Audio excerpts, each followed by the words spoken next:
Halo teman-teman, perkenalkan nama saya Aris Prastiawan. Di sini saya akan menjelaskan tentang klasifikasi dan definisi. Apa yang disebut klasifikasi dan definisi? Mari kita lihat di slide di bawah ini. Yang akan kita bahas kali ini adalah klasifikasi. Klasifikasi merupakan pengelompokan sistematis untuk menganalisis, membagi-bagi, dan menggolong-golongkan menurut kesamaannya dan perbedaannya. Di dalam klasifikasi tersebut terdapat beberapa aturan. Yang pertama adalah harus lengkap. Maksudnya adalah bagian-bagian itu tidak hanya mencakup beberapa bagian saja. Pembagian atau penggolongan itu harus mencakup terinci dan dapat menampung segala kemungkinan. Yang kedua adalah harus sungguh-sungguh memisahkan.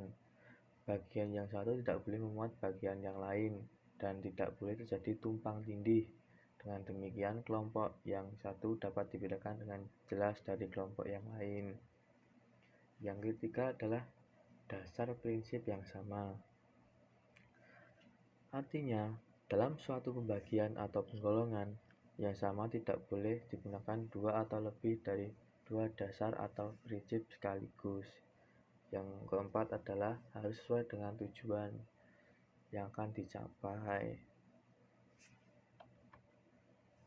Contoh dari klasifikasi tersebut adalah berdasarkan jenis makanannya.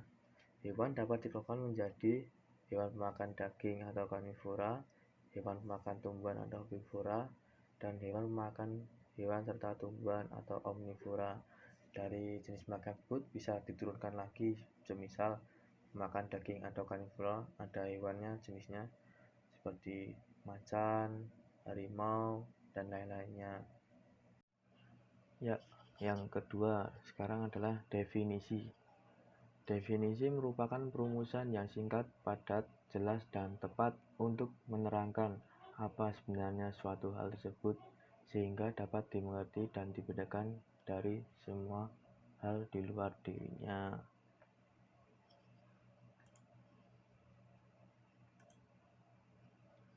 Aturan yang perlu ditepati untuk suatu definisi. Jadi, di dalam definisi itu tersebut terdapat beberapa aturan. Yang pertama adalah definisi harus dapat bolak-balikan dengan hal yang didefinisikan. Yang kedua adalah definisi tidak boleh negatif kalau dapat dirumuskan secara positif.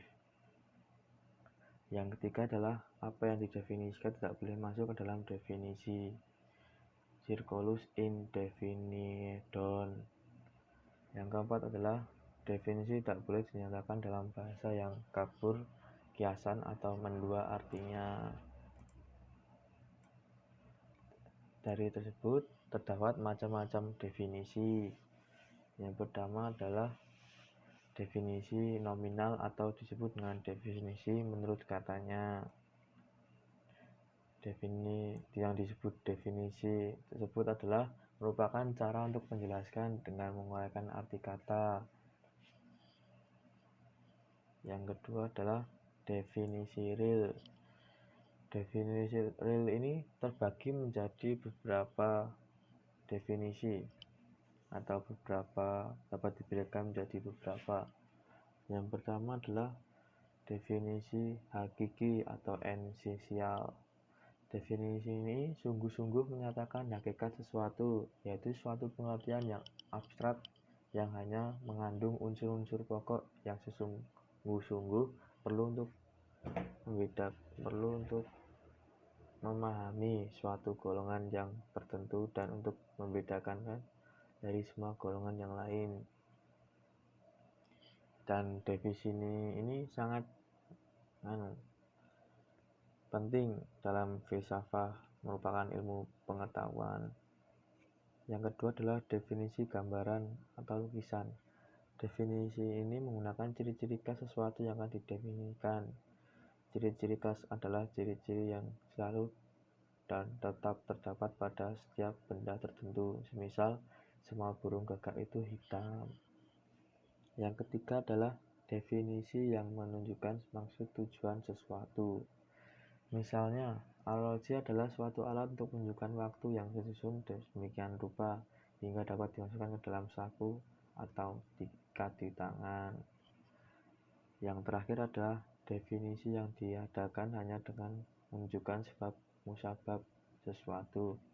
Misalnya, gerhana bulan terjadi karena bumi berada di antara bulan dan matahari.